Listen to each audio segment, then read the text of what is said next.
अकबर बीरबल की कहानी। सोने का खेत, द गोल्डन फार्म स्टोरी। इन अकबर के महल में कई कीमती सजावट की वस्तुएं थीं, लेकिन एक गुलदस्ते से अकबर को खास लगाव था। इस गुलदस्ते को अकबर हमेशा अपनी पलंग के पास रखवाते थे। एक दिन अचानक महाराज अकबर का कमरा साफ करते हुए उनके सेवक से वह गुलदस्ता टूट गया। सेवक ने घबराकर उस गुलदस्ते को जोड़ने की बहुत कोशिश की, लेकिन नाकाम रहा। हारकर उसने टूटा गुलदस्ता कूड़ेदान में फेंक दिया और दुआ करने लगा कि राजा को इस बारे में कुछ पता न चले। कुछ देर बाद महाराज अकबर जब महल लौटे तो उन्होंने देखा कि उनका प्रिय गुलदस्ता अपनी जगह पर नहीं है। राजा ने सेवक से उस गुलदस्ते के बारे में पूछा तो सेवक डर के मारे कांपने लगा। सेवक को जल्दी में कोई अच्छा बहाना नहीं सूझा तो उसने कहा कि महाराज, उस गुलदस्ते को मैं अपने घर ले गया हूं ताकि अच्छे से साफ कर सकूं। ये सुनते ही अकबर बोले, मुझे तुरंत वो गुलदस्ता ला कर दो। अब सेवक के पास बचने का कोई रास्ता नहीं था।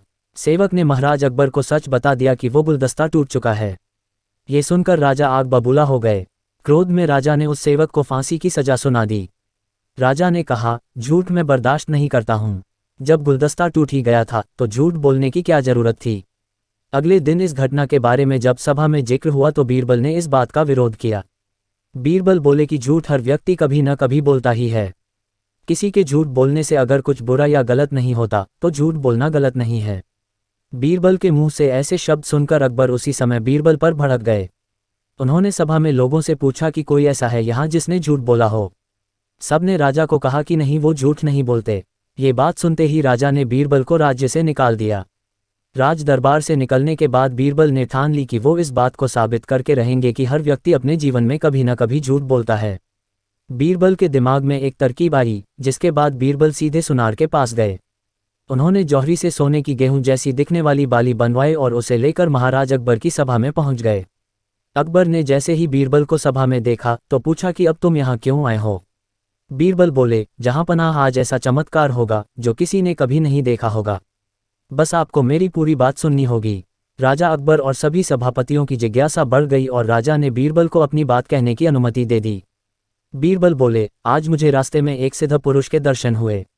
उन्होंने मुझे ये सोने से बनी गेहूं की बाली दी है और कहा कि इसे जिस भी खेत में लगाओगे वहां सोने की फसल उगेगी। अब इसे लगाने के लिए मुझे आपके राज्य में थोड़ी सी जमीन चाहिए। राजा ने कहा, यह तो बहुत अच्छी बात है, चलो हम तुम्हें जमीन दिला देते हैं। अब बीरबल कहने लगे कि मैं चाहता हूं कि पूरा राज दरबार यह चमत्कार देखे। बीरबल की बात मानते हुए पूरा राज दरबार खेत की ओर चल पड़ा। खेत में पहुंचकर बीरबल ने कहा कि इस सोने से बनी गेहूं की बाली से फसल तभी उगेगी जब इसे ऐसा व्यक्ति लगाए जिसने जीवन में कभी झूठ न बोला हो। बीरबल की बात सुनकर सभी राज दरबारी खामोश हो गए और कोई भी गेहूं की बाली लगाने के लिए तैयार नहीं हुआ। राजा अकबर बोले कि क्या राज दरबार में कोई ऐसा व्यक्ति नहीं है जिसने अपने जीवन में कभी झूठ न बोला हो।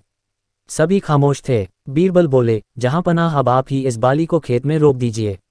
बीरबल की बात सुनकर महाराज का सिर झुक गया। उन्होंने कहा, बचपन में मैंने भी कई झूठ बोले हैं, तो मैं इसे कैसे लगा सकता हूं।